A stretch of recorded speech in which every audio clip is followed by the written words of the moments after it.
Egunon, lehenik eta behin eskerrak eman nahi dizkiet gaur nire ondoan dauden pertsonei. Niri etzeko maila egokitu zait, sindikatu maila. Januardi honen zergatia jakokatu dugu eta guri dagokigu politika publikoetan dugun zereginez hitz egitea.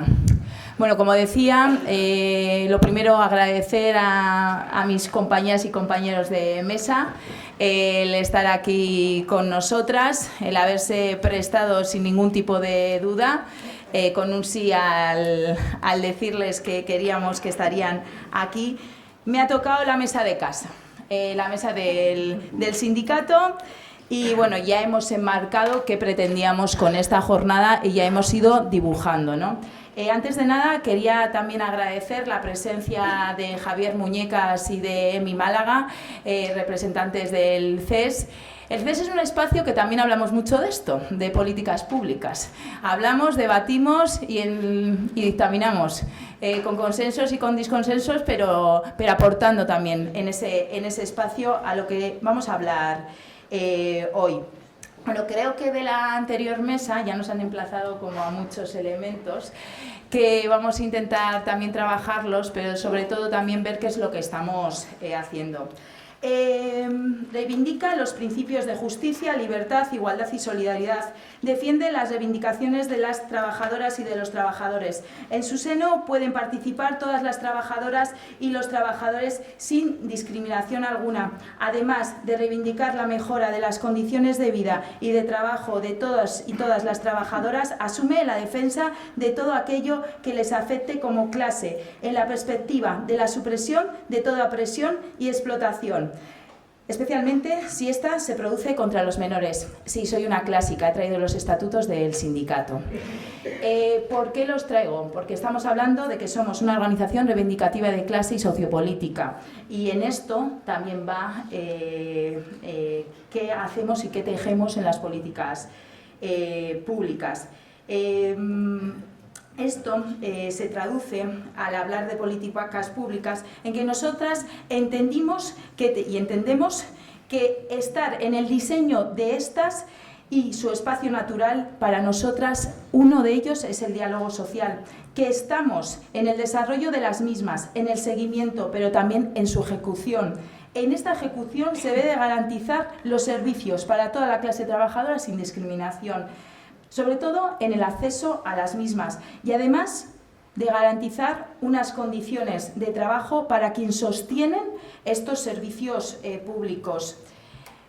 A mi izquierda tengo a Carlos Bravo.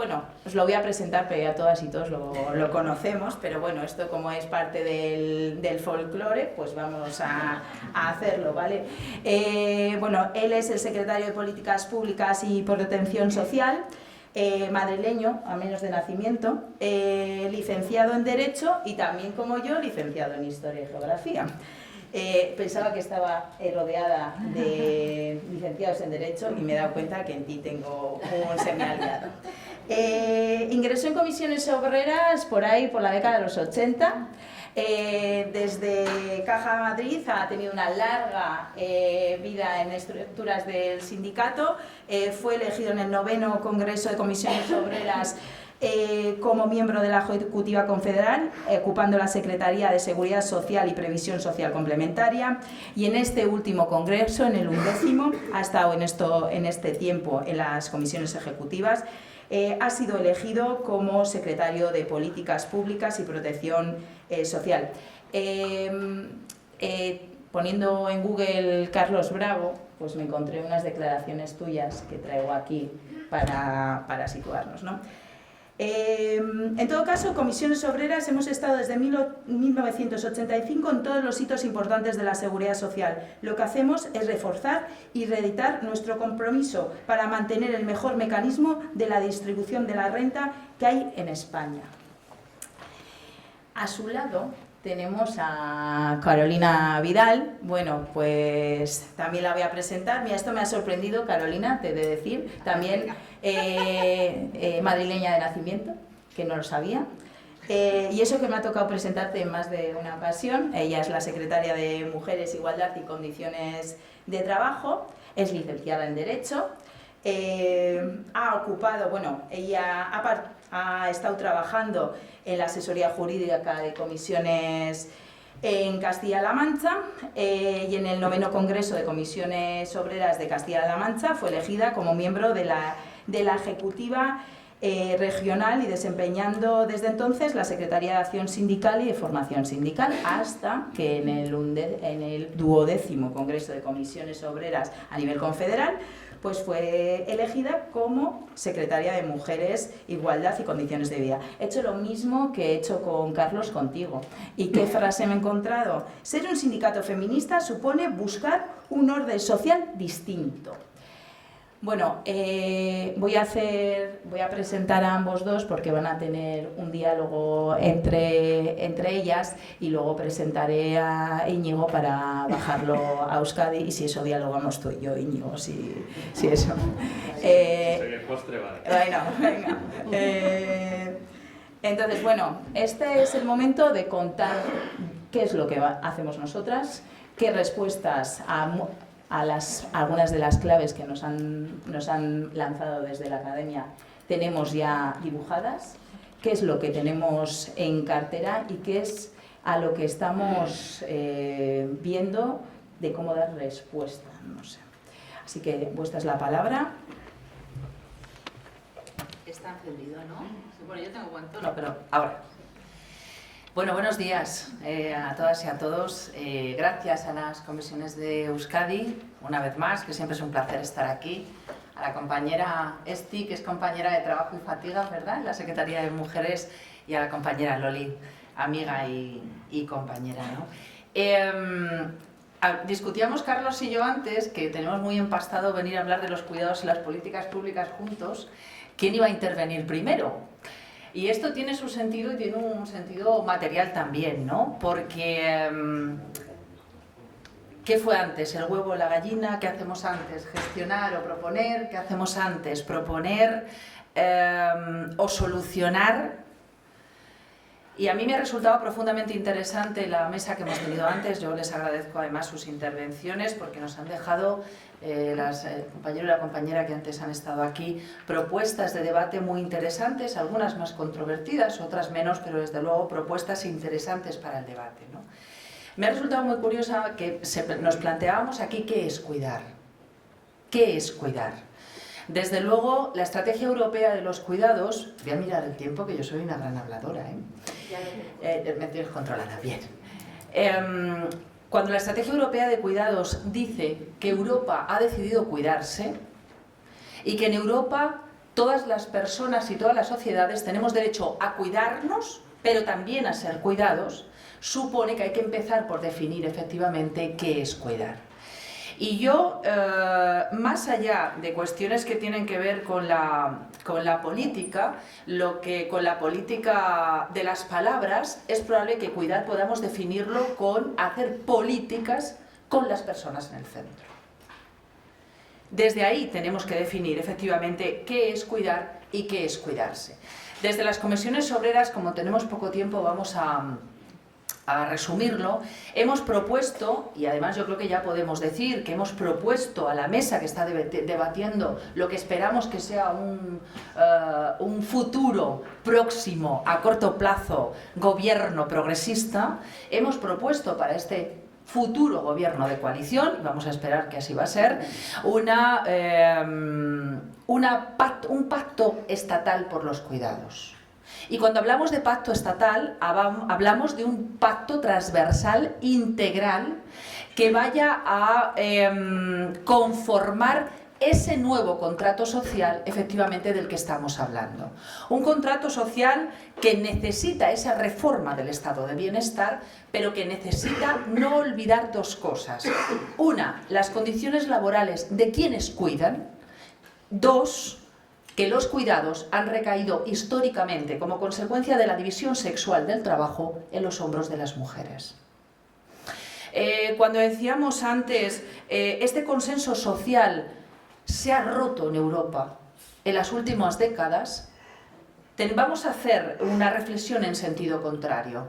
Es posible que estemos armando un nuevo consenso social con una nueva estructura política que está atravesándolo, el feminismo. El feminismo está armando un nuevo contrato social que pase efectivamente por la igualdad como vector de convivencia. Y no nos equivoquemos, aquí el mantra de las mujeres es la división sexual del trabajo y es la recaída de los cuidados de la vida sobre los hombros de las mujeres. Mirad, a mí me gusta mucho poner ejemplos visuales. Y es tan claro que cuando decimos las mujeres no hemos añadido nada a la producción económica de los países. Las mujeres históricamente hemos estado haciendo el trabajo interno de las casas que un día empezamos a profesionalizar. No en vano es el trabajo que menos valor económico tiene, el que menos parece que aporta al PIB de un país. Pero curiosamente llega la pandemia, llega ese golpe social sobre la salud de Europa y del resto del mundo, y la cara de la persona esencial que sale a mantener la vida es la cara de una mujer que sale a cuidar. Con lo cual Europa empieza a darse cuenta que esto de cuidar a lo mejor tiene que ser parte del estado de bienestar.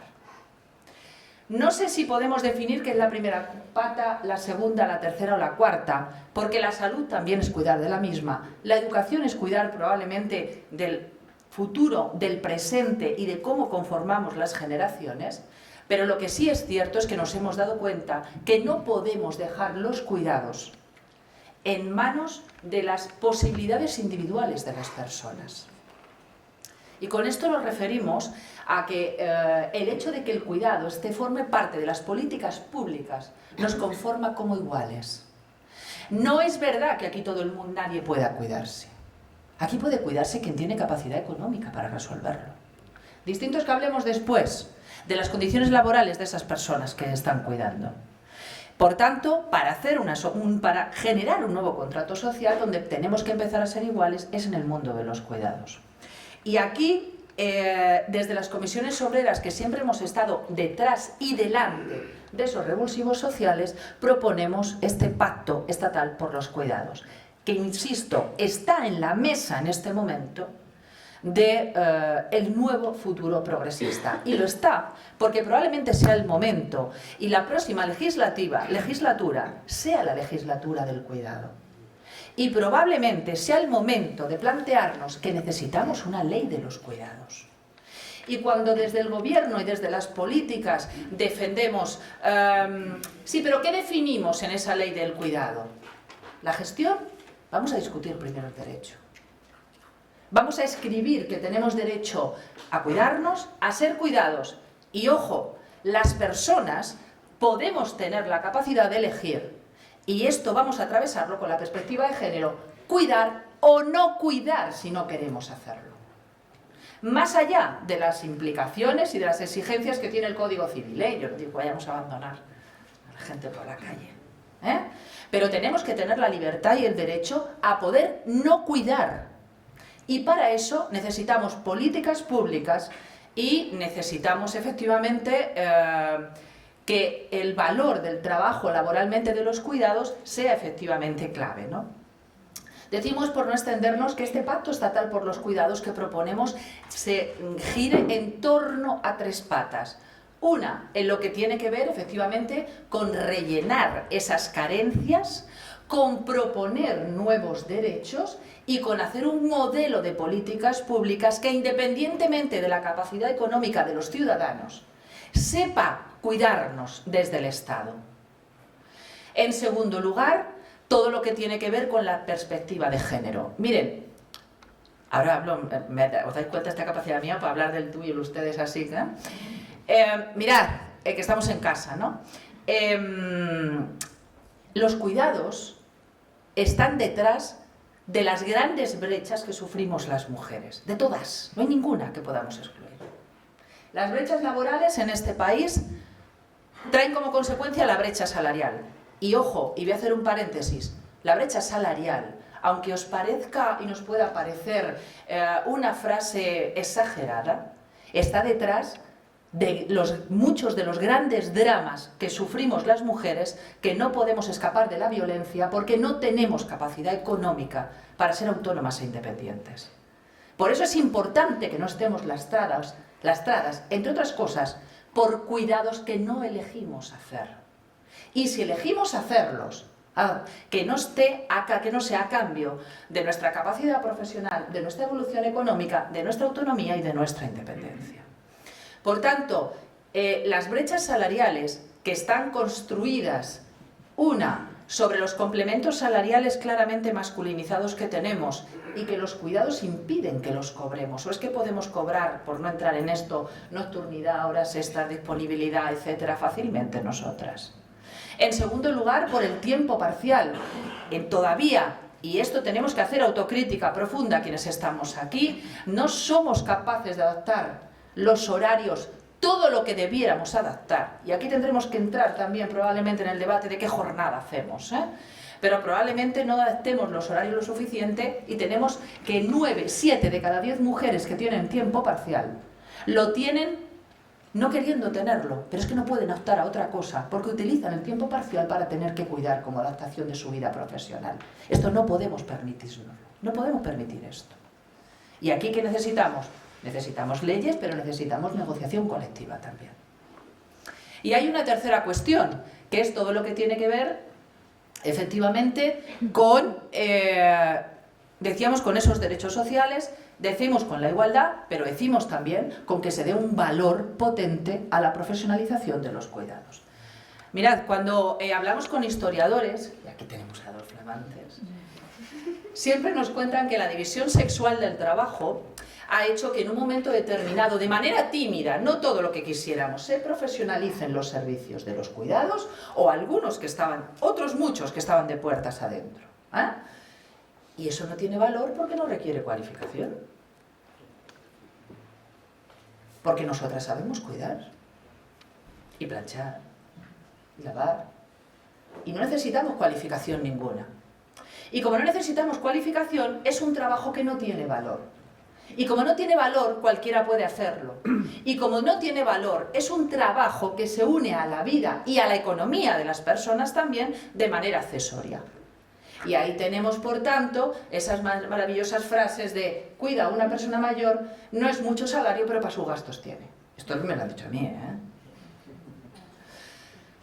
Que en los últimos años es verdad que hemos avanzado poderosamente. Una, la subida del salario mínimo interprofesional, que ha sido clave. Dos, la reforma laboral, que ha hecho efectivamente que haya más mujeres trabajando que nunca. Y tres, que hayamos regulado, y esto lo conoce muchísimo mejor Carlos que yo, el desempleo en el empleo doméstico, no sabía qué iba a decir.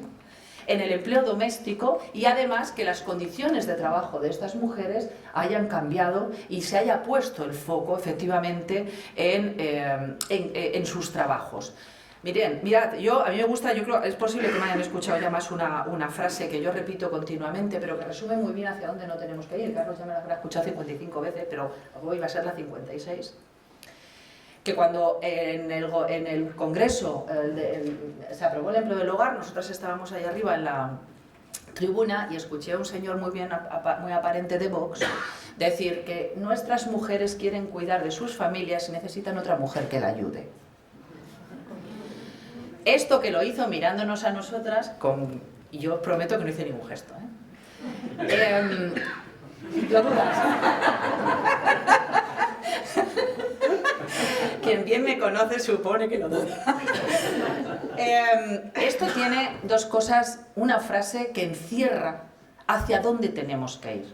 Una, un componente machista potente, pero un componente de clase potente también. Necesita a otra mujer que la ayude. Por tanto, necesitamos efectivamente políticas públicas para los cuidados. Uno, para que ser cuidados y cuidadas no dependa del nivel económico que se tenga.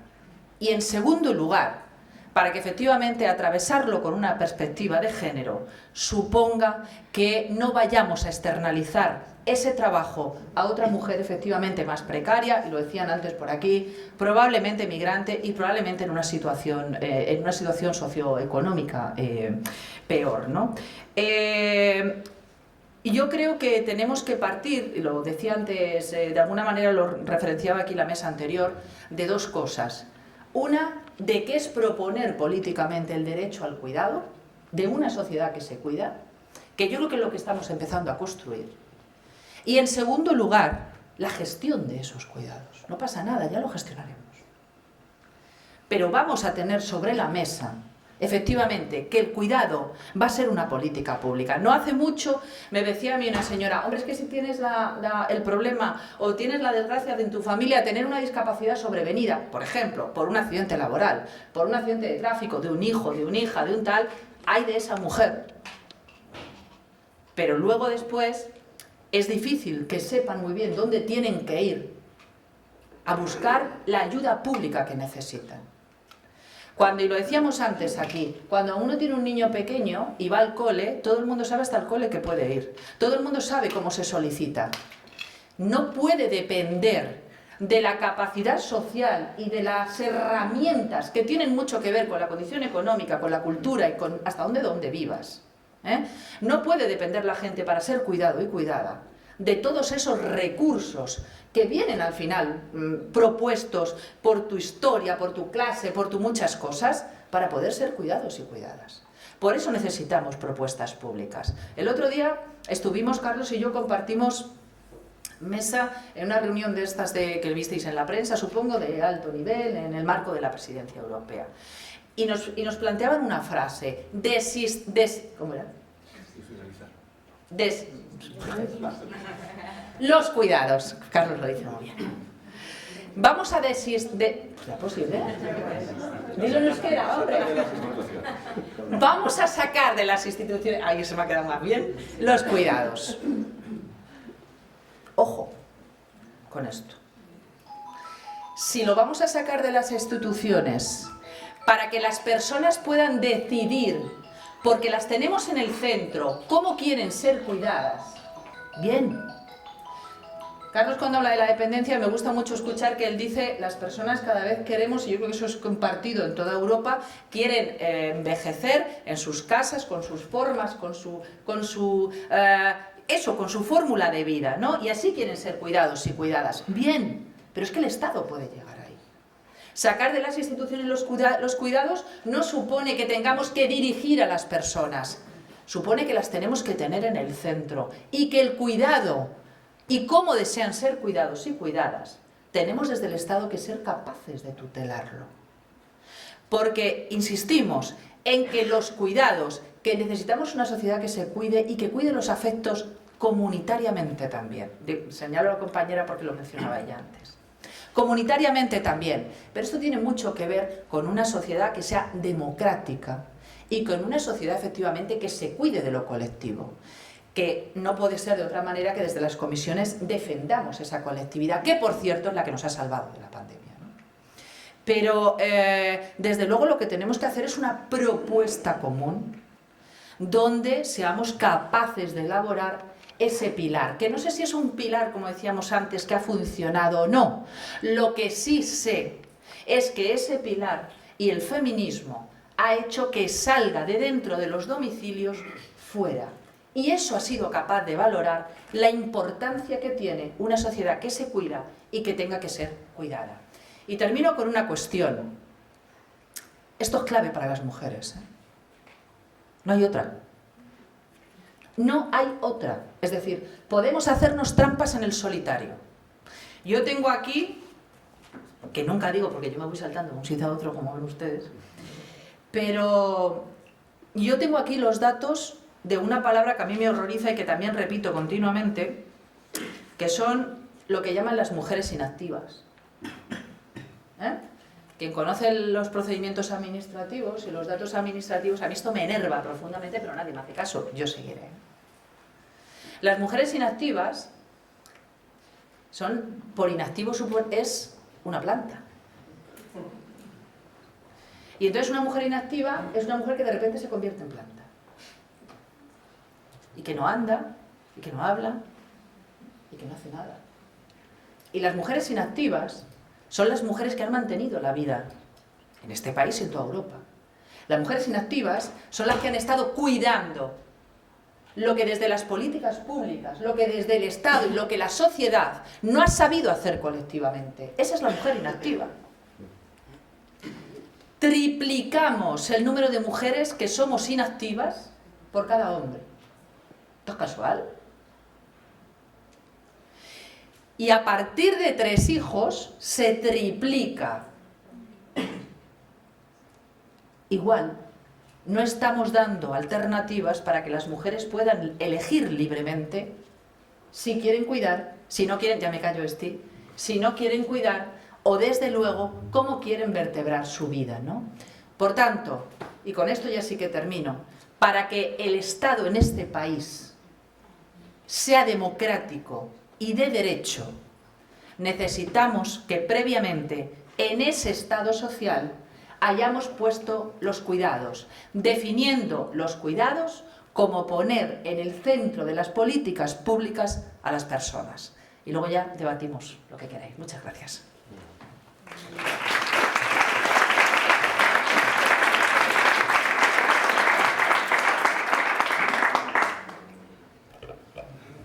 Pues voy yo entonces, ¿no? Sí. A ver, yo voy a intentar trasladaros... Bueno, estamos dando vueltas en la primera mesa y en la segunda sobre conceptos que son comunes. Lo que pasa es que luego hay muchos elementos que conviene que pongamos encima de la mesa.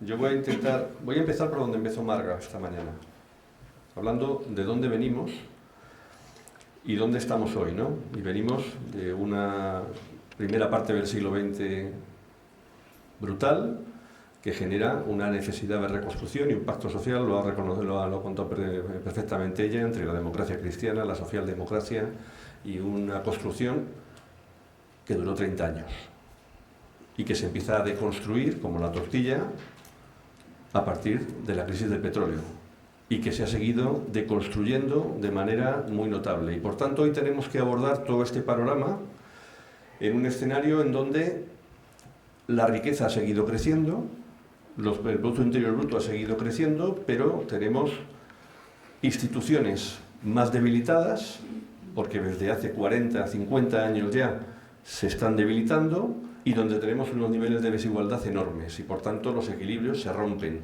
Y aquí entran los debates de la extrema derecha y de muchas cosas más. Este es el mapa en el que nos movemos ahora. Decía Marga también, definía correctamente nuestra estructura poblacional como un jarrón chino. Lo de jarrón se supone porque está bombado en una parte central. Pero es que ese jarrón tiene muchas formas y tenemos que situarnos también. Y ahí me vais a permitir que me vaya del ámbito local y nos vayamos al ámbito general. En la Tierra había 2.500 millones de habitantes cuando terminó la Segunda Guerra Mundial. Y hay 8.000 en este momento. Y las Naciones Unidas nos dicen que vamos a ser 10.000 millones en 2050. Es decir, 4 veces más la población. Aquí entramos en sostenibilidad medioambiental, en muchas cosas más. Pero vamos a ver la distribución de eso y cómo ha crecido. Porque África multiplica por 6 su población. El continente americano multiplica por 3 su población, pero sería una mala comparación dar ese dato, porque Norteamérica multiplica por 2 y Latinoamérica multiplica por 4. Asia ha multiplicado por 4 y Oceanía ha multiplicado por varias veces, pero como somos chiquititos para estas cosas han multiplicado por 3, pero da igual. El peso relativo de la población asiática, de Oceanía y americana, en términos globales, a mediados del siglo XXI va a ser similar al que tenía a mediados del siglo XX. Pero la población africana va a multiplicar por 3 su peso relativo, va a pasar de en torno al 9% de la población a un cuarto de población, y la europea va a pasar de algo más del 20% a quedarse por debajo del 10%. Todo esto es un panorama de la aldea global que tiene que servirnos también para analizar. Le coloco algún dato más. España lleva 7 años con saldo vegetativo negativo, perdiendo población cuando lo medimos los que nacen y los que mueren. O sea, en los primeros 6 meses de este año ha habido 100.000 muertes más que nacimientos en nuestro país. Y llevamos así desde el año 2015. Llegamos a tener en 2008, acordaos, 2008, crisis, tuvimos más de 500.000 nacimientos en España. Hemos cerrado 2021 con 337.000. Es decir, la repoblación, la reposición de población tiene mucho que ver con la situación económica. Hasta el 2008, España crece con una gran población inmigrante, aumentamos en 4 o 5 millones de habitantes, y empezamos la década en 2001 con 400.000 nacimientos y en 2008 estábamos en más de 500.000. Con la crisis nos encontramos con una población que sigue creciendo, ahora diré por qué, pero más estabilizada y con una caída enorme de natalidad. Es decir, los mecanismos de distribución de renta, los mecanismos de determinación de cómo vivimos y cómo nos protegemos y cómo nos cuidamos, desde la negociación colectiva hasta otras muchas cosas, determinan también los comportamientos. España no ha perdido población en estos últimos 7 años, porque pese a las crisis, la pérdida de población que hemos tenido por la vegetativa, por nacimientos y muertes, se ha suplido con población migrante. Y eso va a equilibrar todo el mundo, porque el jarrón chino-español es el español. El europeo tiene el engordamiento un poquito más arriba, porque su baby boom es anterior al nuestro. Porque aunque su guerra fue posterior, se empezaron a recuperar antes. Y nosotros tardamos 20 años en empezar a recuperarnos después de nuestra guerra. Y las migraciones van a equilibrar la población también. Lo digo porque cuando hablamos del peso relativo de las generaciones y de los conflictos intergeneracionales, tenemos que ser conscientes de esto. Por eso es incomprensible, o no, el auge de los movimientos xenófobos y de la extrema derecha en Europa. Pero se hablaba esta mañana de si se interpela o no a la gente que se siente amenazada, que se siente desprotegida, y acabamos volcando en movimientos xenófobos y de extrema derecha lo que realmente es un problema de desigualdad y de distribución de renta. Es que este es el mapa en el que nos tenemos que mover cuando analizamos todo esto. Para poder corregir esta situación necesitamos consensos políticos y mucha concertación social, y el papel de los sindicatos aquí es muy relevante.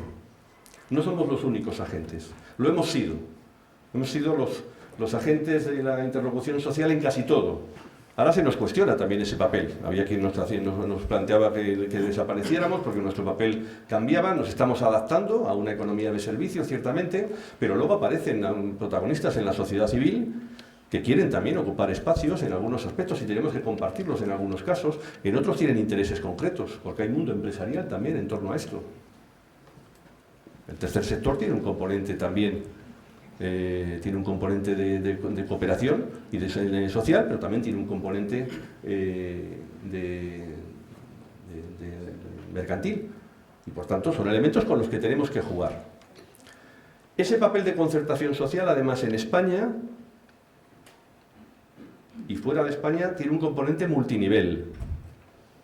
Nosotros nos jugamos los cuartos en la OIT, en un órgano tripartito internacional para sacar convenios abelantes que sean vinculantes para los Estados miembros.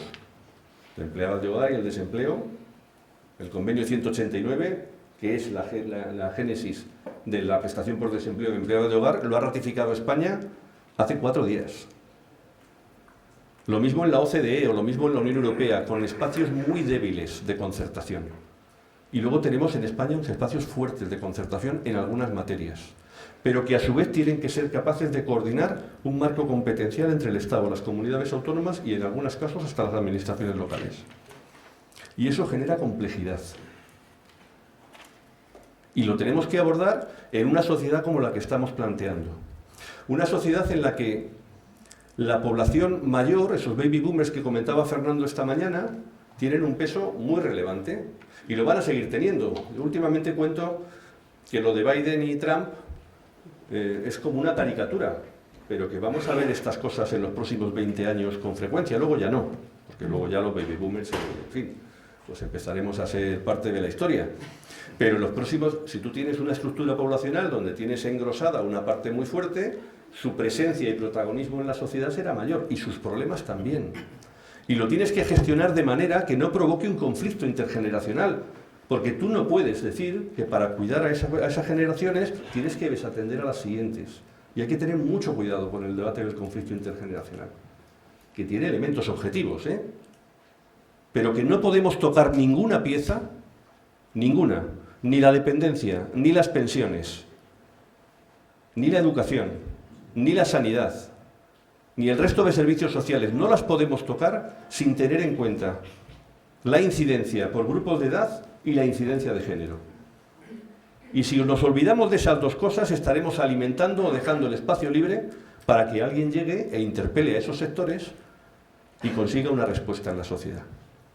Por lo tanto, esto es lo que me parece que tenemos que tener muy interiorizado en la reflexión nosotros y nosotras.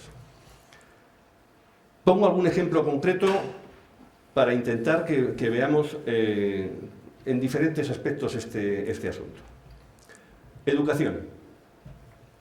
En materia de educación no hay mucha concertación social, ¿vale? En ningún sitio. Debería estar muy en las comunidades autónomas por razones competenciales, pero la realidad es que los modelos se han ido marcando en función de las mayorías políticas en cada caso, en situaciones como en Euskadi o Cataluña, con un componente también que tiene que ver con la lengua, con la cultura, es decir, elementos de esas características.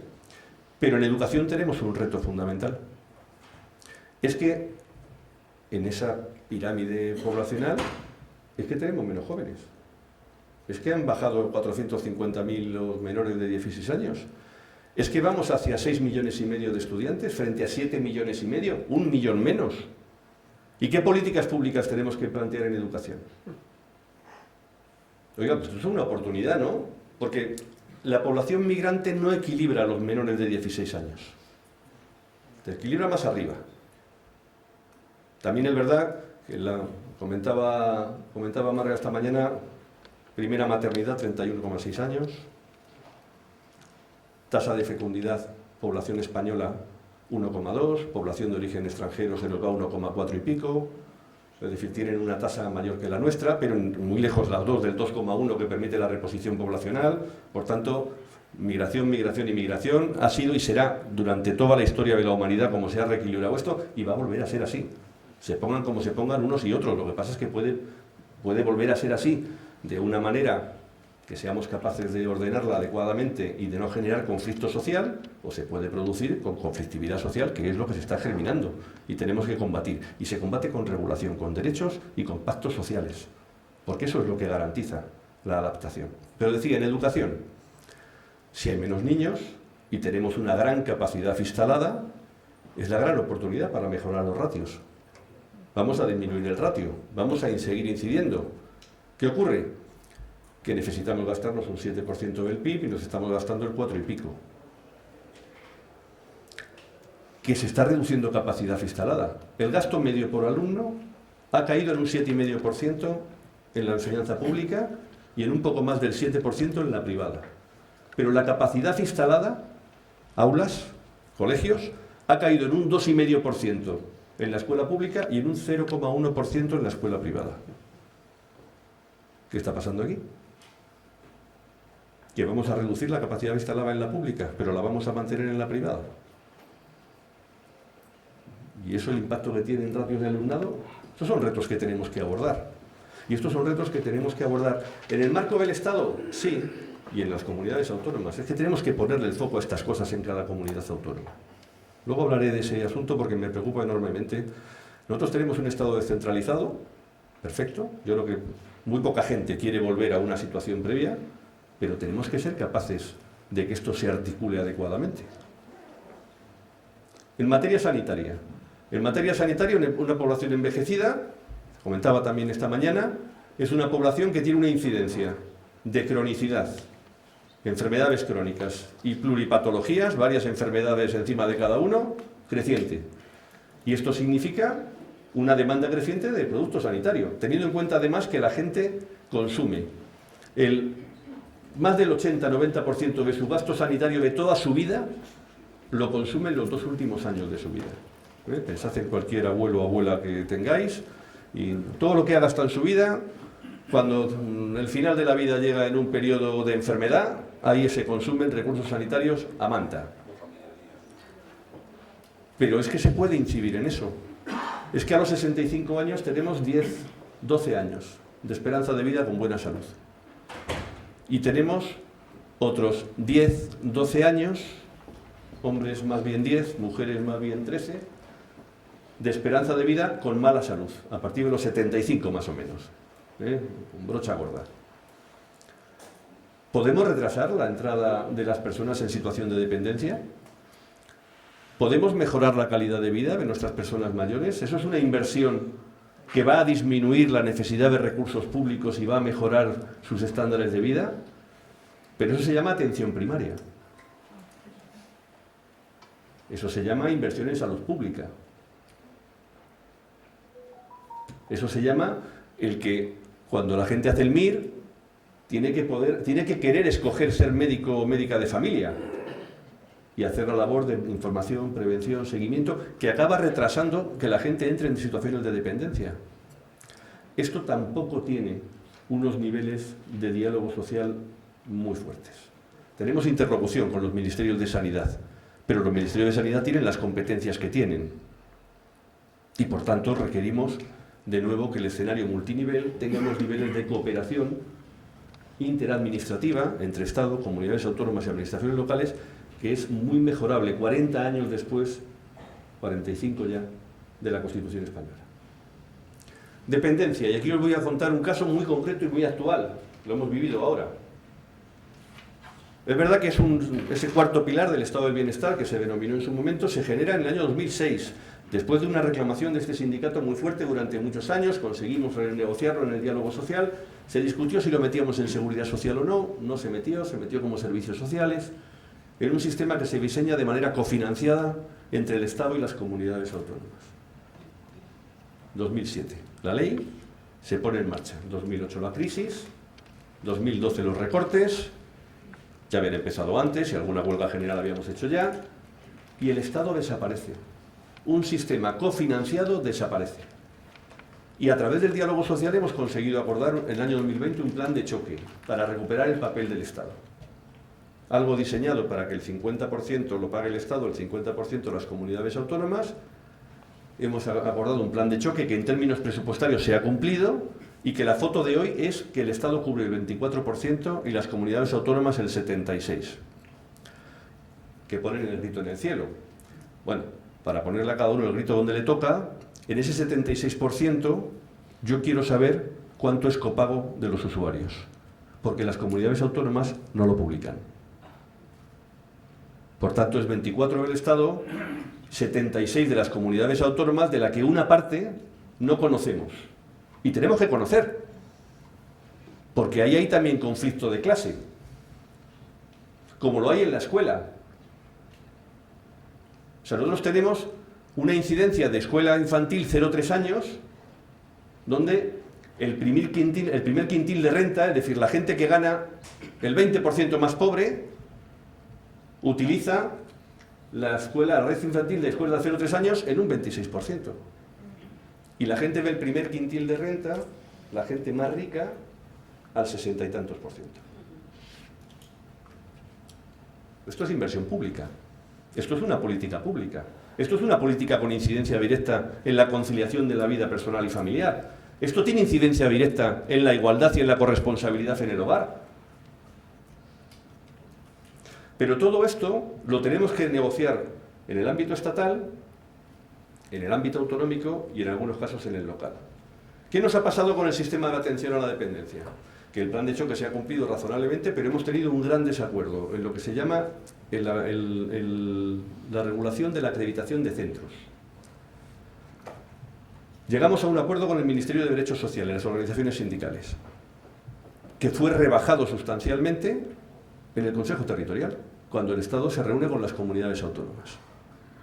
¿Por qué? Pues porque hay una confluencia de intereses que concurren y entran en conflicto. El Gobierno central está dispuesto a poner más dinero. pero se encuentra con que las comunidades autónomas le trasladan la siguiente idea: dame más financiación, que me la tenías que haber estado dando todo el tiempo, con razón, pero a mí no me pongas condiciones, es mi competencia y yo decido cómo me gasto la pasta. ¿Vale? Bien, vale.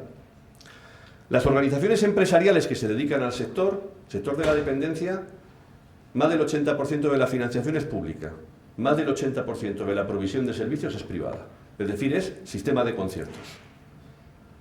Nosotros defendemos que la nueva financiación, que la financiación europea, de los fondos europeos, vaya a reforzar el sistema público, que tiene mejores condiciones, y a tirar del otro. Pero esa es la realidad que tenemos. Las organizaciones empresariales que dicen: súbeme el precio del concierto, dale dinero a la comunidad autónoma y que la comunidad autónoma me la dé a mí, pero no me pidas condiciones. Ya soy yo el que organiza mi servicio, que para eso soy el empresario chuli. Y nosotros decimos: tienes que poner más dinero porque has abandonado esta red de protección, pero tienes que condicionar el dinero. Y entramos en un conflicto competencial que no es pequeño, ¿eh? Si la competencia es mía, ¿por qué me vas a condicionar tú con la pasta? Pero si no condicionas con la pasta, pues al final tienes modelos como los que tenemos en este momento. Por eso el sindicato lo que está haciendo en esta materia es reforzando mucho el mensaje de que tenemos que mantener coordinado la concertación social en el Estado con las comunidades autónomas. Porque lo que nos encontramos es un conflicto absoluto. Estamos en un proceso de investidura de un nuevo gobierno. Ojalá que prospere. Nos va bastante en ello. Pero en el mejor de los supuestos que prospere, y que prospere con un pacto de legislatura. Yo soy muy escéptico con el pacto de investidura. O sea, investidura por amnistía creo que es un mal negocio y que la izquierda se pega un tiro en un pie, pero esta es mi opinión.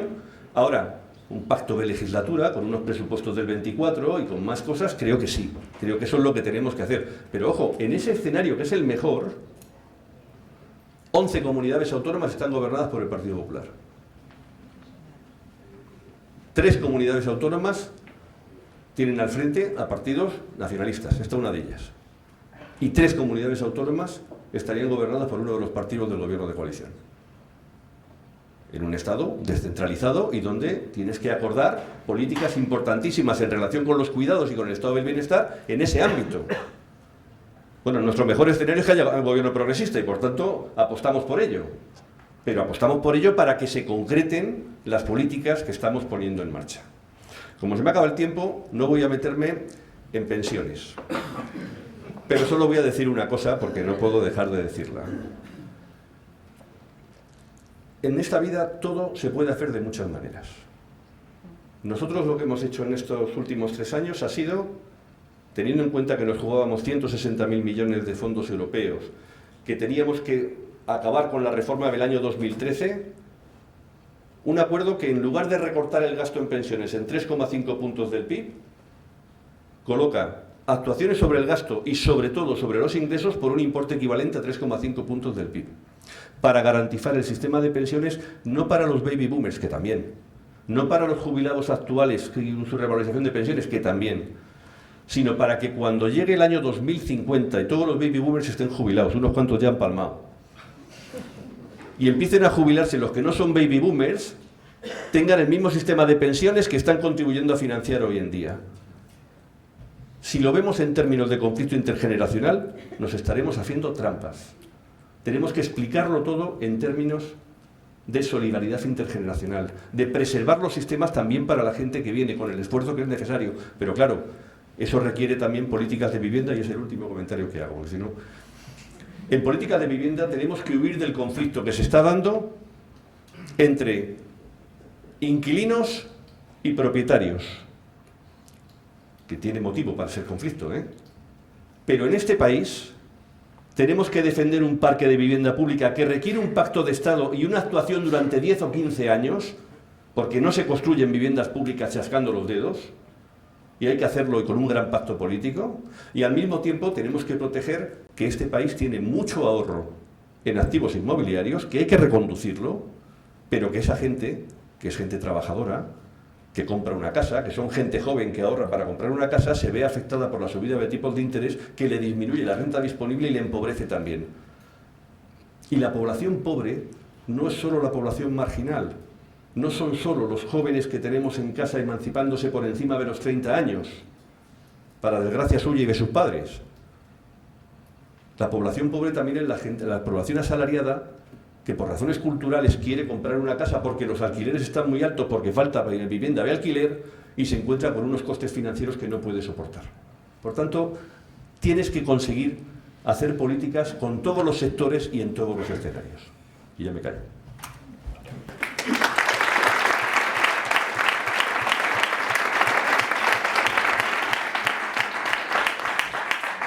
Bueno, pues muchas gracias, Carlos, Carolina, por vuestras palabras y por vuestras reflexiones y además ponernos en el centro del día a día de qué es lo que hace el sindicato con respecto a las políticas públicas. Y si lo bajamos a Euskadi, ¿no? Bueno, hoy el que le ha tocado bajarlo a Euskadi es Íñigo Garduño Cuevas. Él es, bueno, si a vosotros he dicho de dónde habéis nacido, pues a él voy a decir también de dónde es, ¿no? Sí. No, de madrileño no. Baracaldo como todos. De Baracaldo. Bueno, aunque haya nacido en mi pueblo, vamos a dejar que eres de la margen izquierda porque has nacido en mi pueblo, pero eres del lado majo. Entonces, estautarra, ¿no? También licenciado en Derecho, como las otras... Esta mesa es de Derecho. Sí, desde ahí casi. Aquí Carlos hace pie para un lado y pie para el otro, ¿no? Y bueno, Íñigo es secretario de la Federación de Sanidad y Sectores Sociosanitarios, para no olvidarme a ninguna parte de la Federación de Sanidad y que no me echen la bronca, porque muchas veces son olvidadas. Desde el 2012, ¿no? 12, bien, bien. Y bueno, está aquí porque es el coordinador del área pública de Comisiones Obreras de Euskadi. Bueno, desde Comisiones Obreras de Euskadi llevamos trabajando y de un modo también coordinado y empiezo dándole el pie a Íñigo, ¿no? Con todo esto que ha estado contando sobre todo Carolina, pero que también lo ha enlazado Carlos, y es el momento publicitario de voy a vender un documento que tenemos maravilloso, que es para que lo leáis y que si queréis saber la propuesta que tenemos de Comisiones Obreras sobre qué queremos de ese pacto integral por los cuidados. Nosotras desde el 2020 tenemos un grupo de cuidados dentro del sindicato, un grupo operativo que nace de unas huelgas sectoriales de todos los sectores de cuidados en los que están las federaciones de sanidad, de la FSC, Hábitat, Irakaskuntza y 5 secretarías que por diferentes hilos pues tenemos parte y arte en esto de los cuidados, ¿no? ¿Por qué os cuento esto? Porque, bueno, para dejar claro que nuestra voluntad es buscar aliadas que sobre todo se comprometan de un modo serio, porque estamos un poco hartas de la utilización, bueno, yo creo que ya lo habéis dicho y se ha dicho mucho, de la utilización de la palabra cuidados, de un modo como está de moda, pues vamos a hablar de esto, pero sin contenido. Y nosotras creo que hemos, bueno, Carolina y Carlos lo han dejado bastante claro qué es lo que pensamos. Compartimos además el diagnóstico con el movimiento feminista y tenemos una firme voluntad también por trabajar desde aquí un pacto social por los cuidados, pues a través de la concertación social o donde podamos. Además tenemos que impulsar una reflexión desde Euskadi, ¿no? Que es que el entramado institucional es complicado y como es complicado, entre unas y otras nos peleamos porque es de cada una y la casa sin barrer. Vamos a ver que esta riqueza, que esto es una riqueza y no es un problema, ¿no? Y tenemos que asumirlo con responsabilidad y con diligencia. No vale de excusa, vamos a ordenar el tráfico y vamos a verlo esto como una riqueza, pero no podemos dejarlo de entrar en ello porque tengamos este tipo de reparto.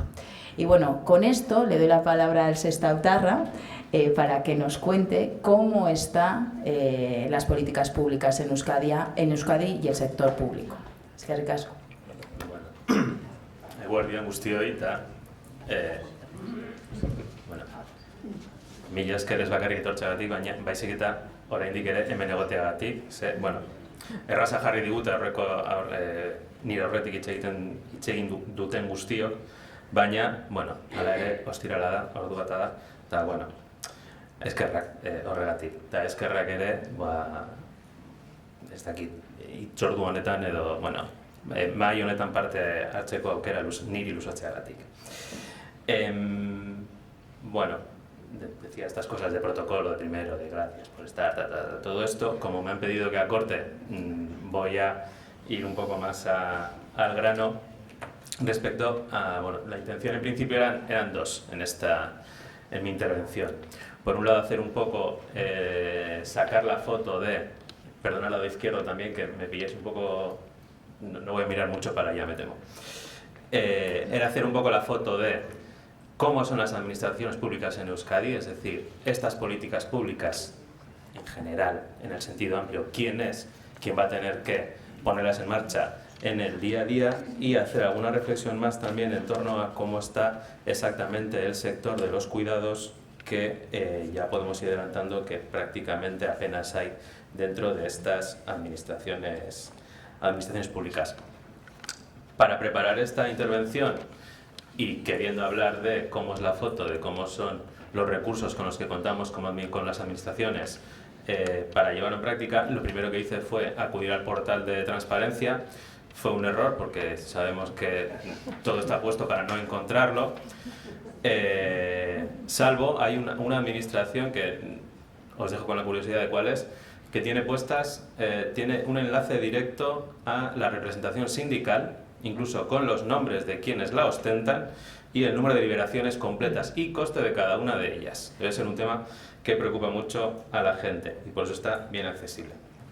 Entonces, como en los portales de transparencia era complicado porque bueno, había que sumar RPTs, hay tablas que no concuerdan, están mal hechas, no suma la temporalidad, curiosamente, pues tiramos de pedí sopitas y tiramos de otras fuentes que fueron del Eustat. He traído las gráficas, no sé si se van a ver bien, me da que no, pero os lo cuento un poco lo más importante de lo que dicen. Esta tabla es el personal medio empleado en las administraciones públicas. Está separado por los entes también, el Gobierno vasco, diputaciones locales, forales, entes locales, otros entes públicos y la Universidad del País Vasco. Ciertamente el número ha aumentado desde el 2017 hasta el 2021. Curiosamente, un dato que me llamaba la atención es que en el año 2020, que pasó una cosa gorda en el mundo, de la que ya hemos hablado también, no ha afectado tanto en el personal de las administraciones públicas, es decir, el crecimiento es igual que el de los años anteriores, más o menos. Y bueno, por hacernos una idea, pues el 65,3% del personal público depende del Gobierno vasco, un 8,6% de las diputaciones forales, un 18,5% de los entes locales y otros entes públicos el 3,1%. Tengo que pedir perdón también a Laine porque la tengo ahí atrás invisibilizada y esto en esta escuela está muy feo. En esta y en todas. En esta especialmente, es verdad, correcto. Está aquí la distribución por sexo del personal de las administraciones públicas a fecha 1 de enero de 2022. Por si no se ve bien, el total de las personas que trabajan en las administraciones vascas son 146.000 personas, redondeando, de las que 52.000 son hombres y 93.000 son mujeres. Salvo, curiosamente, en el caso de los entes locales, que prácticamente hay un empate técnico. 13.510 hombres y 13.544 mujeres. Que yo no sabía por qué era, pero efectivamente me apuntaron muy bien, que es probablemente por la policía municipal, porque esto del uso de la fuerza sigue siendo cosa de los hombres. Sí. Esto no sé, esta es la que menos se va a ver, pero va a salir un poco más adelante también. La tasa de la temporalidad en las administraciones públicas. Casi lo más que voy a contar de esto es que, porque va a salir un poco más adelante también más claro, es que tenemos una temporalidad muy alta y que las cifras necesitamos a alguien que nos la explique muy claramente. Hemos incluido la nota que viene en el propio documento del Eustat para que veáis con qué mimbres hay que hacer los textos. Porque dice, el personal estatutario está incluido tanto en personal funcionario como en personal laboral. El personal eventual está incluido en el personal laboral temporal. Es decir, quien quiera tener una foto clara, una radiografía de cómo es por dentro, pues se va a encontrar con estas limitaciones. Entonces, esas eran las cifras en bruto. Ahora vamos a hablar de campos de fútbol. ¿Cuántos campos de fútbol son esto?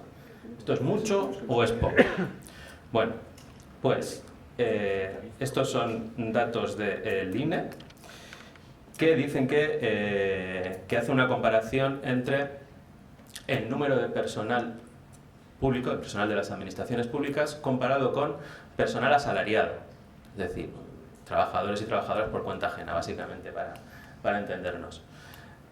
La media nacional es del 19,7, 19,7 por cada 19,7%, estos son porcentajes, y el País Vasco está un pelín por encima, 20,4 de la media. Aún así, seguimos teniendo 7 comunidades autónomas por encima de nosotras, entre ellas Andalucía, Aragón, Asturias, Cantabria, Castilla y León. No parece que sea un tema de dispersión geográfica ni ningún tipo de cuestión así.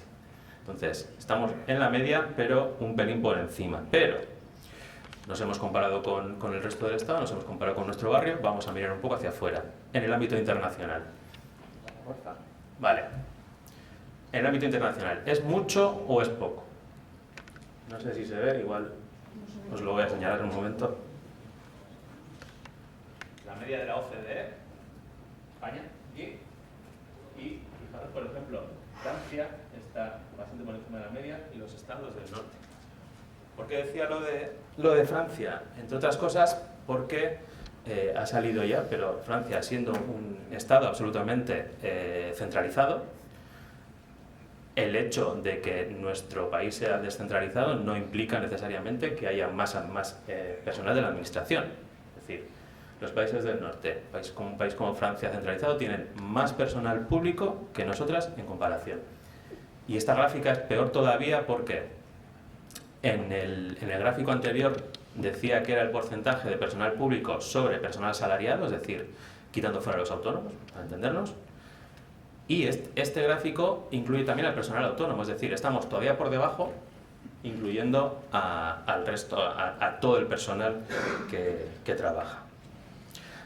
Había otra gráfica que no he metido porque no podía compararla con Euskadi, pero decía que la administración pública de Italia y de España eran las más envejecidas con diferencia, las dos con edades por encima de 55 años.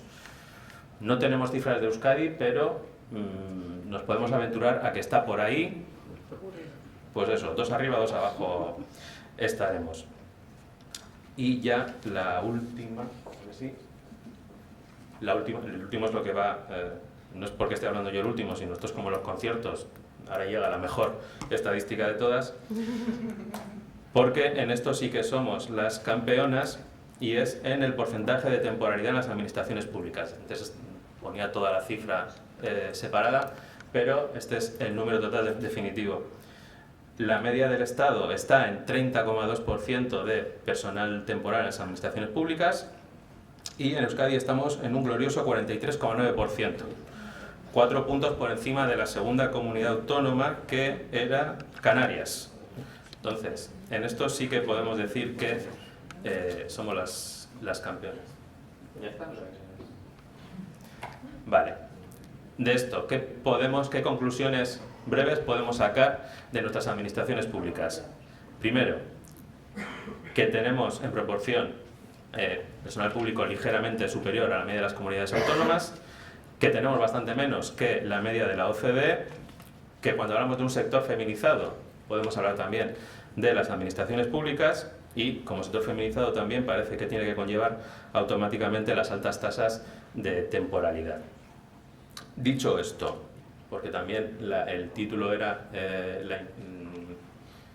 la influencia o nuestro efecto dentro de las administraciones, bueno, decir que las OPEs de estabilización que se están poniendo en marcha o que ya están en marcha, mejor dicho, tenían como objetivo dejar la temporalidad por debajo del 8%, con las cifras que hemos visto aquí y con el número de plazas que han salido a estas oposiciones, nos vamos a quedar lejos de ese 8%. Y a partir de ahí, hay dos maneras de alcanzar ese 8%. Una de dos: o estabilizo suficiente personal hasta que lo dejo en ese límite del 8%, o estabilizo lo que buenamente entienda y prescindo del resto de personal para acabar en un 8%. Entonces, lo que estamos viendo es que aquellas instituciones que tienen que poner en marcha las políticas de las que hoy estamos hablando están infradotadas, vamos a decir así claramente. Quiere decir que la reforma laboral tuvo efectos casi inmediatos en la temporalidad, pero respecto a las administraciones públicas no existe ese mismo efecto, a través de la Ley 2021, no desde la reforma laboral claramente. Y hay que decir que esto también tiene sus efectos, como estamos en casa y estamos en la mesa sindical, hay que decir que esto también tiene sus efectos en la representación sindical. Es decir, las administraciones públicas, que eran un sector que ya contaba con un fuerte componente corporativo dentro de sus representaciones, nos encontramos que han surgido otras organizaciones que han explotado esta cuestión de la temporalidad, que probablemente no van a poder solucionar desde el ámbito en el que se mueven, pero que, bueno, pues que están ahí, que lo que es una mayor corporativización de un sector que ya estaba altamente corporativizado. Esto es como lo de desinstitucionalizar. Metacrilato.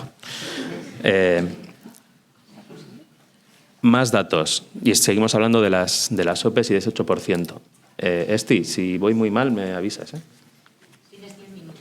Vale, pues abrevio. Más cuestiones y más trabas que estamos encontrando en esta cuestión de la superestabilización y más allá. Nos encontramos con que en estas OPEs de estabilización no se ha tenido ningún tipo de medida, así como eran OPEs extraordinarias y excepcionales que buscaban estabilizar al personal, nos encontramos que no se ha tomado ningún tipo de medida especial ni extraordinaria respecto a los perfiles lingüísticos. Y podemos poner dos ejemplos muy claros.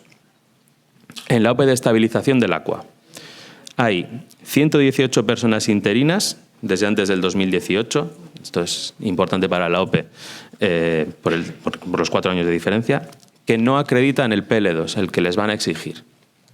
118 de más de 4 años no acreditan PL2. Hay 31 personas interinas más, que no llegan a esos 4 años y que tampoco aportan el PL2. Es decir, hablamos de un total de 149. Bien, pues en la OPE de estabilización las plazas que salen sin perfil son 67. Es decir, menos de la mitad va a conseguir estabilizar su puesto con una norma que está pensada precisamente para que puedan hacerlo. Perdón, no su puesto, pueden estabilizar una plaza. Vamos a hablar correctamente. Que eso además tiene otras repercusiones, porque también la propia norma dice que quien participe y no consiga estabilizar una plaza en determinadas condiciones tiene una indemnización. Esto no hablamos aquí solo de lo que pueda pasar, sino que esto tiene repercusiones también económicas. Y otro ejemplo, ya más centrado en el mundo de los cuidados también, una residencia de Guipúzcoa en la que de las 20 trabajadoras cuidadoras que tienen que estabilizar sus plazas, 8 de ellas no van a poder estabilizar la plaza porque no acreditan el perfil lingüístico 2. No porque no trabajasen en euskera, porque es que varias de ellas ya aportaban el PL1 y llevan años trabajando, pero como ahora lo que me van a exigir es el perfil lingüístico 2, tampoco se les permite o tampoco se les posibilita a consolidar esa plaza. Por ir un poco más rápido, el decreto de perfiles lingüísticos, el borrador de decreto de perfiles lingüísticos, tal y como está planteado, como dice alguien del sindicato que creo que no está por aquí hoy, en vez de servir para tender puentes, sirve para poner barreras. En vez de facilitar, fomentar, estimular el hecho de que los empleados y las empleadas públicas puedan tomar la euskaldunización como un hecho positivo, lo que se les hace es imponer los perfiles. Lo que estamos solicitando dentro de o lo que hemos alegado a ese borrador es, primero, acordar los planes de euskaldunización, es decir, Entendemos que hay que abordar la euskaldunización, pero hay que hacerlo de manera acordada, que no se exija el nivel B2 a todo el mundo porque sí, es decir, hay que mirar cada uno de los puestos, qué necesidades tiene, de ahí los perfiles asimétricos, si necesito lo mismo al hablar en euskera o al escribir en euskera. Entonces, bueno, tenemos toda una serie de propuestas que hasta este momento todavía las fundamentales no nos han cogido. Todavía creemos que hay tiempo, pero estamos en esa batalla. Y lo que salía antes, realmente esto también es una brecha de empleabilidad y de clase. Es decir, no estamos hablando solo de una cuestión lingüística, estamos hablando también de qué posibilidades he tenido yo de formarme y en qué entorno me he movido, e incluso, llevándolo un poquito más allá, que también lo tenemos en nuestras alegaciones, hacer una medición exacta de la demanda. ¿Qué requiere mi puesto o el puesto que vaya a desempeñar? Todo eso creemos que está en el aire. En las administraciones, y empiezo ya a enlazar con el tema de los cuidados, tenemos algunas tareas y algunos sectores que están completamente externalizados, y los de cuidados son uno de ellos. Esto, lo bueno de ir al final es que ya hemos escuchado muchas cosas y se le van ocurriendo otras ideas a uno.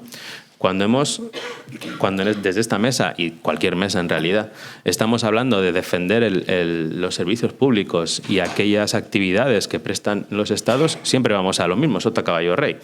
Educación, sanidad, seguridad social y, en este caso, estamos incluyendo los cuidados. Aquí hay cosas que ya es aquello de es más fácil imaginar el fin del mundo que el fin del capitalismo. Aquí nadie dice que la justicia... oiga, vamos a privatizar la justicia, vamos a privatizar la seguridad. Tenemos asumido un discurso que es que no... Es decir, tenemos que conseguir que el discurso general sea capaz de poner al mismo nivel cosas como la justicia, como la seguridad y como los cuidados, como lo ha estado la sanidad hasta hace poco, que era o la sanidad o la educación pública, que era uno de los últimos baluartes de los servicios públicos. Entonces, bueno, vuelvo a lo que estaba diciendo. Los sectores de cuidados, altamente privatizados, altamente desvalorizados. Esto que comentaba antes Carolina también, ¿no? La falta de profesionalización. ¿Cuáles son las medidas que han propuesto nuestras administraciones en los últimos años de cara a los cuidados? Por un lado, el fomento de la cuidadora informal. No voy a decir cuidador porque sabemos que, siendo una figura legal, va a ser muy poco utilizada, que lo que hace es perpetuar los roles de cuidado dentro de la familia, dentro de casa y demás. Es decir, nuestras instituciones están yendo en la vía contraria a aquello que creemos que es necesario. Planes como, me sale Guisarea de memoria porque lo tengo por aquí, que básicamente, que se ha puesto, esta también es de las cosas que nos enteramos por la prensa, es otra de las bondades de nuestras administraciones, en la que, bueno, básicamente es, llevándolo a tierra, es reconocer que nuestras residencias son centros deshumanizados, que hay un personal mínimo que va a gestionar las tareas mínimas vitales y necesito que venga alguien con un vínculo familiar afectivo a que complemente todo aquello que la residencia no le va a dar. Entonces, bueno, podríamos seguir. Sabemos cómo se encuentra el SAT en cuanto a que depende de las instituciones locales. Respecto a los centros residenciales, he encontrado algunas cifras en las que el 15,5% de las plazas son de gestión pública, da igual de quién sea la titularidad es más o menos el doble, el 30 y poco por ciento, y el 84,5% restante es de gestión privada, es decir, son las empresas a las que las empresas, y vuelvo también con lo de esta mañana también, entidades sin ánimo de lucro y la broma que venía detrás, con lo cual vemos que es otro trabajo completamente externalizado. Voy a ir terminando ya para dejar espacio. Una cuestión más. Las prestaciones sociales en Euskadi en el año 2020. Según la memoria del CES, esto tiene su sustento. Según la memoria del CES, el 42,5% del gasto en prestaciones sociales se dedica a la vejez, que ha salido esta mañana ya, y que incluye las pensiones, prestaciones asistenciales de atención residencial y domiciliaria. La siguiente partida sería el 27,3% que va a la enfermedad o la asistencia sanitaria, y luego ya un 6,2% que va a invalidez, un 3,2% exclusión social, a juventud hay una cifra también similar entre el 6 y el 3, pero más allá de lo que eso signifique, que es cuánto destinamos, o de las prestaciones sociales que dedicamos a cada una de las partes, yo creo que la cifra importante es que destinamos a prestaciones sociales el 28,3% del PIB que generó Euskadi en 2020. Es decir, de toda la riqueza que como sociedad hemos generado, hemos decidido que se dedique a protección social el 28,3%. Yo lanzo la pregunta para que luego cada una se responda si eso es suficiente o no. Y por ir cerrando y que quede un poco de tiempo para... No va a quedar. Vaya, por mí que no quede entonces. Por ir cerrando, y después de la foto que hacía de las administraciones públicas, yo lo que pretendía básicamente es esta cosa de que, más allá de hablar de nuestras percepciones, tengamos algunos datos que nos sustenten qué es lo que estamos diciendo, pues no puedo terminar sin hacer referencia a que este 25 de octubre y el 19 de diciembre tenemos convocadas 2 jornadas de huelga en todo el sector público de Euskadi. Y lo hacemos precisamente con 2 vertientes, también lo explicaba Esti antes de nuestra vertiente sociopolítica como sindicato, porque por un lado lo hacemos para mejorar las condiciones de trabajo de las trabajadoras y los trabajadores públicos. Estamos hablando, también ha salido, de recuperar la negociación colectiva. Llevamos años sin grandes acuerdos, llevamos década al menos en varios sectores, sin renovar nuestros acuerdos de condiciones. Proponemos medidas o reivindicamos medidas para fomentar la estabilidad en el empleo, contra las privatizaciones, contra la pérdida de poder adquisitivo, para fomentar la conciliación. Es bastante completo, pero además también lo hacemos desde esa otra vertiente sociopolítica en la que creemos que los servicios públicos son una herramienta indispensable para la clase trabajadora, para mantener la cohesión social y para tener un estado del bienestar fuerte. Mila esker, guztioi.